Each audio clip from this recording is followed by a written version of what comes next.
जय हिंद दोस्तों। देखिए, इस वैकेंसी का सबसे बढ़िया बात यह है कि इस पे सिंगल परीक्षा पर आपको नौकरी मिल रही है। बहुत सारे वैकेंसी में होता है दोस्तों कि दो दो परीक्षा होता है, किसी में तीन तीन परीक्षा होता है, लेकिन इस वैकेंसी में केवल एक परीक्षा है। यदि आप बढ़िया से तैयारी करके एग्जाम देंगे तो आपको इस पे जॉब मिल सकता है। तो काफी शानदार मौका आप सभी के लिए निकल के आया है। हम आपको बढ़िया से आपको समझाएंगे। देखिए, सबसे पहले तो बात करेंगे कि भारत सरकार की यह भर्ती है, यह किसी राज्य का वैकेंसी नहीं है, यह इंडियन गवर्नमेंट का वैकेंसी है, सेंट्रल गवर्नमेंट का वैकेंसी है, भारत सरकार की तरफ से आया है। इसका मतलब सभी राज्य के विद्यार्थी फॉर्म को भरेंगे, महिलाएं भी भरेंगे, पुरुष भी भरेंगे, कोई प्रॉब्लम नहीं है। सभी कैटेगरी के स्टूडेंट फॉर्म को भरेंगे। सबसे पहली बात कि यह भारत सरकार की भर्ती है और नया वैकेंसी है, अभी यह फॉर्म निकला है। इसका अप्लाई कब से होगा हम आपको बढ़िया समझाएंगे। साथ ही साथ देखिए, इस भर्ती का सबसे बढ़िया बात मुझे यह लगा कि इस पे 10th लेवल का भी वैकेंसी है, 12th लेवल का भी वैकेंसी है और ग्रेजुएशन लेवल का भी वैकेंसी है। 12th में आपका इंटर, आर्ट, साइंस, कॉमर्स तीनों अप्लाई करेगा। साथ में ग्रेजुएशन आपका कुछ भी है आप अप्लाई कर सकते हैं। तो कहने का मतलब देखिए, यदि कोई बच्चा 10th पास है तो वो केवल एक फॉर्म भर पाएगा, ठीक है। और यदि कोई बच्चा 12th पास है तो वो दो फॉर्म भर पाएगा, 10th वाला भी और 12th वाला भी। और यदि कोई बच्चा ग्रेजुएशन कर लिया है तो वो तीनों के लिए अप्लाई कर सकता है, इसका भी, इसका भी और इसका भी। तो आप देख लीजिएगा, आपको जो पोस्ट पसंद आएगा उसी हिसाब से आप पोस्ट को भरिएगा, ठीक है। देखिए, सिंगल परीक्षा पर आपको नौकरी मिलेगा, परमानेंट नौकरी है। तो दोस्तों ये परमानेंट नौकरी है, आपको किसी भी प्रकार का कोई बीच में प्रॉब्लम नहीं होगा। साथ ही साथ इसका लास्ट डेट यदि बात करेंगे, अंतिम तिथि, तो समझिए 31 अगस्त 2025 तक इसका फॉर्म भराएगा। तो अभी आपको फॉर्म भरने के लिए भरपूर समय मिला है, तो इस वैकेंसी को बिल्कुल भी आप मिस मत कीजिएगा। देखिए, इस वीडियो में आपको डिपार्टमेंट बता देंगे, कौन सा विभाग का है, पोस्ट बता देंगे, योग्यता बता देंगे, उम्र सीमा, अप्लाई करने में फी, अप्लाई डेट क्या है, कब से भराएगा, क्या इसका प्रोसेस रहेगा, कैसे आपको नौकरी मिलेगा और सिलेबस इसका क्या है, कंप्लीट A to Z जानकारी देंगे। ध्यान से समझिए और देखते जाइए। देखिए दोस्तों, सबसे पहले बात करते हैं विभाग के बारे में। तो इसका जो विभाग है, देखिए समझिएगा ध्यान से, इसका जो विभाग है दोस्तों, ये आयुष मंत्रालय की तरफ से भर्ती आया है, ठीक है। ये जो भर्ती निकल के आ गया दोस्तों, CCRAS, देखिए इस विभाग में भर्ती आया है। CCRAS का मतलब होता है central council for research in Ayurvedic science, ठीक है। ये दोस्तों सिंपल क्वालिफिकेशन है, तो आप भर सकते हैं। काफी बढ़िया वैकेंसी है, आयुष मंत्रालय का भर्ती है। देखिए, आयुष मंत्रालय, भारत सरकार, ठीक है। ये दोस्तों भारत सरकार की नई भर्ती है। देखिए, इस पे बात करेंगे कि कौन कौन सा पोस्ट है। तो देखिए दोस्तों, इस पे पोस्ट तो कई तरह का है, बहुत तरह का सीट है, लेकिन कुछ कुछ पोस्ट में अलग अलग ढंग का क्वालिफिकेशन मांगा है। लेकिन हम आपको सिर्फ वैसा पोस्ट बताएंगे जिस पे एक्स्ट्रा कुछ नहीं मांगा हो। सिंपल 10th मांगा हो, सिंपल 12th मांगा हो, सिंपल ग्रेजुएशन मांगा हो, ऐसा हम आपको भर्ती बता रहे हैं। तो देखिए, 10th पास के लिए एक भर्ती है, जो विद्यार्थी 10th पास है उसके लिए एक वैकेंसी है MTS। क्या है? MTS। देखिए, मल्टीटास्किंग स्टाफ, काफी बढ़िया वैकेंसी है। जो विद्यार्थी 12th पास है उसके लिए एक बहुत बढ़िया वैकेंसी है LDC। LDC का मतलब होता है लोअर डिवीजन क्लर्क, जिसको बोलते हैं निम्न वर्गीय क्लर्क। ऑफिस में आप क्लर्क बनेंगे। इसके बाद दोस्तों, यदि आपका ग्रेजुएशन कंप्लीट हो गया है तो आपके लिए एक बहुत अच्छा वैकेंसी है UDC।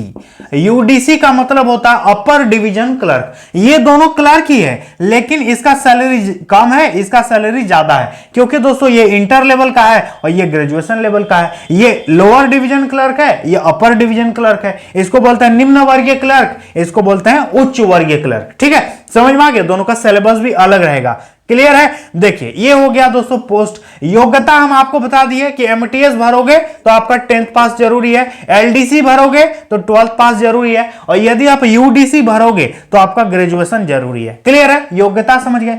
अब हम आपको एज बताते हैं। एज दोस्तों कितना होना चाहिए? तो देखिए, कम से कम 18 साल तो आपका होना चाहिए सभी में, अधिक से अधिक दोस्तों 27 साल। समझ में आ गया? ये दोस्तों हम बता रहे हैं जनरल विद्यार्थी के लिए। यदि आप जनरल कैटेगरी से बिलोंग करते हैं ना, तो आपका इतना उम्र होना चाहिए। प्लस में दोस्तों रिलैक्सेशन अलग से मिलेगा। कितना मिलेगा, किसको मिलेगा? तो समझिए दोस्तों, रिलैक्सेशन आपको मिलेगा ओबीसी वालों को। ओबीसी को 3 साल का रिलैक्सेशन मिलेगा, और यदि आप एससी और एसटी विद्यार्थी हैं तो आपको 5 साल का उम्र में रिलैक्सेशन यानी छूट देखने को मिल जाएगा। अब सवाल है कि अप्लाई करने में फी कितना लग रहा है, अप्लाई करने में फी कितना लग रहा है? तो देखिए दोस्तों, इस पे फी जो है ना थोड़ा सा अलग ढंग से मांगा है। फी इस पे अलग ढंग से क्या मांगा है, तो इस पे 100 यहां पर मांगा गया है आपका प्रोसेसिंग फी, प्लस में आपका 200 यहां पर एप्लीकेशन फी। कहने का मतलब टोटल 300 यहां पर फी रखा गया है। क्लियर है? तो इंटरेस्टेड हो तो अप्लाई कर सकते हो, और ये केवल लगेगा जनरल ओबीसी ईडब्ल्यूएस का। यदि आप एससी हैं, एसटी हैं या महिला हैं तो आपका फी यहां पर नहीं लगेगा। समझ में आ गया? ये हो गया।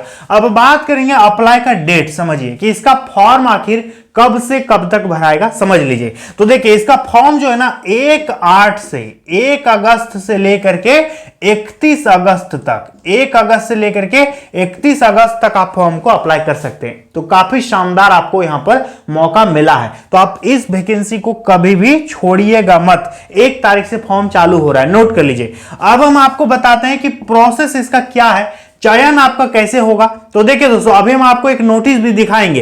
देखिए, सबसे पहले तो हम आपको बता देते हैं कि एमटीएस का प्रोसेस अलग है, एलडीसी का प्रोसेस अलग है, यूडीसी का प्रोसेस अलग है, इसका सिलेबस अलग है, इसका सिलेबस अलग है, इसका सिलेबस अलग है। सबका प्रक्रिया अलग है, सबका प्रोसेस अलग है, सबका सिलेबस, पाठ्यक्रम सब कुछ अलग अलग है। तो हम आपको नोटिस दिखाएंगे और बढ़िया से समझाएंगे। तो चलिए हम आपको प्रोसेस और इसका syllabus complete A to Z जानकारी फोन के स्क्रीन में देते हैं और बढ़िया से समझाते हैं। तो देखिए दोस्तों, ये इसका ऑफिशियल नोटिफिकेशन है। यही दोस्तों विभाग है जहां पर भर्ती अभी निकल के आया है, केंद्रीय आयुर्वेद विज्ञान अनुसंधान परिषद, ठीक है, जिसको बोलते हैं central council for research in Ayurvedic science.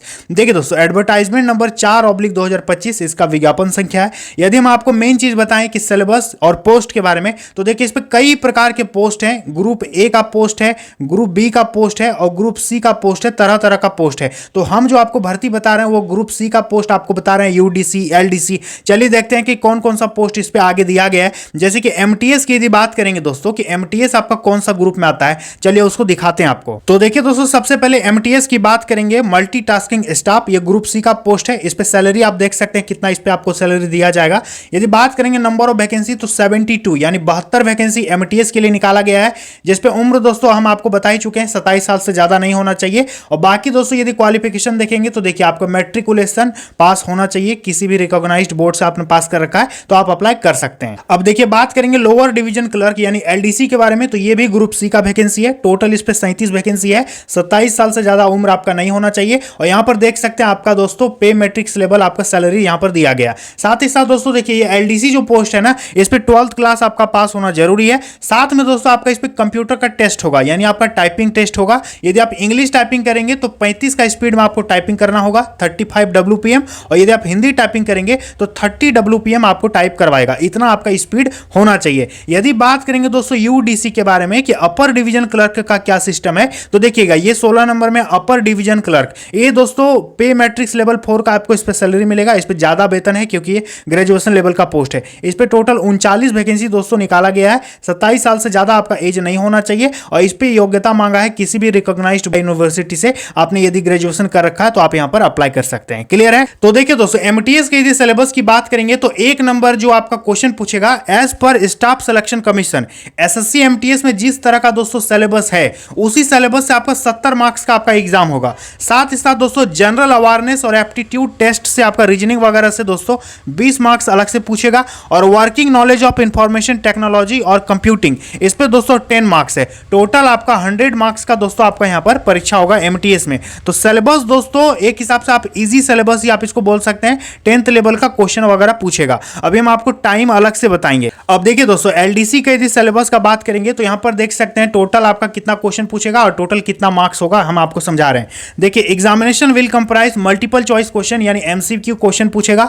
General English से 25 क्वेश्चन 25 नंबर, और जनरल इंटेलिजेंस यानी रीजनिंग से दोस्तों 25 क्वेश्चन 25 नंबर, न्यूमेरिकल एबिलिटी यानी मैथमेटिक्स 25 क्वेश्चन 25 नंबर, और जनरल अवेयरनेस से 25 क्वेश्चन 25 नंबर। टोटल दोस्तों 100 क्वेश्चन 100 मार्क्स आपका हो गया एलडीसी के लिए। तो दोस्तों सीएचएसएल में जो सिलेबस रहता है ना, लगभग आपका वही सिलेबस इसका भी है, तो सिलेबस एक हिसाब से ठीक है। अब देखिए हम आपको बता रहे हैं यूडीसी का सिलेबस कि यूडीसी में आपका क्या क्या सिलेबस है, क्योंकि ये ग्रेजुएशन लेवल का पोस्ट है। तो देखिए इस पे जनरल इंग्लिश से पूछेगा 30 क्वेश्चन 30 नंबर, जनरल इंटेलिजेंस यानी रीजनिंग पूछेगा 30 क्वेश्चन 30 नंबर, और न्यूमेरिकल एबिलिटी मैथ पूछेगा 40 क्वेश्चन लेकिन नंबर रहेगा 20 नंबर, और जनरल अवेयरनेस यानी जीके और करंट अफेयर्स 40 क्वेश्चन और मार्क्स हो गया 20 मार्क्स। तो टोटल हो गया दोस्तों 100 मार्क्स का आपका यहां पर परीक्षा होगा। टोटल यहां पर 160 क्वेश्चन आपसे पूछेगा ग्रेजुएशन लेवल में। क्लियर है? तो ये समझ में आ गया। अब चलिए हम आपको सब का टाइम बताते हैं कि सब में आपको कितना कितना समय मिलेगा और किस पे नेगेटिव मार्किंग है, किस पे नेगेटिव मार्किंग नहीं है। चलिए उसको समझते हैं। अब देखिए दोस्तों हम आपको टाइम बता रहे हैं कि किस पोस्ट में कितना टाइम आपको दिया जाएगा। तो जैसा कि हम आपको बताएं कि ये सारा ग्रुप सी का पोस्ट है,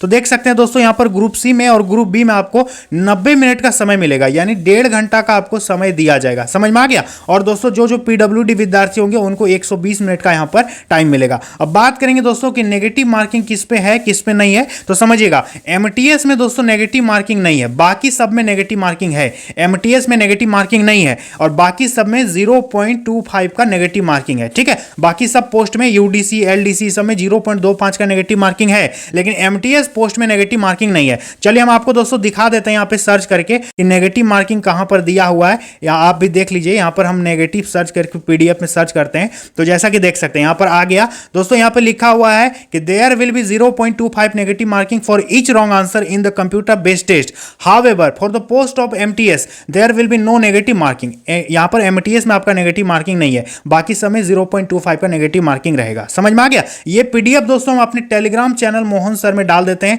आप इसको वहां से डायरेक्टली डाउनलोड कर सकते हैं। तो दोस्तों जैसा कि आपने देखा, मैंने आपको नोटिफिकेशन दिखा दिया, बढ़िया से समझा दिया। अब आप मुझे बताइए कि इस भर्ती के बारे में आपको क्या प्रॉब्लम है, क्या आप जानना चाहते हैं, आप क्या समझना चाहते हैं, और भी यदि कुछ प्रॉब्लम है तो आप मुझे कमेंट में बताइएगा, उस पर हम वीडियो बना के आपको इंफॉर्मेशन दे देंगे। ठीक है, उम्मीद करते हैं आप समझ गए होंगे। चलिए दोस्तों मिलते हैं अगली वीडियो में। जय हिंद।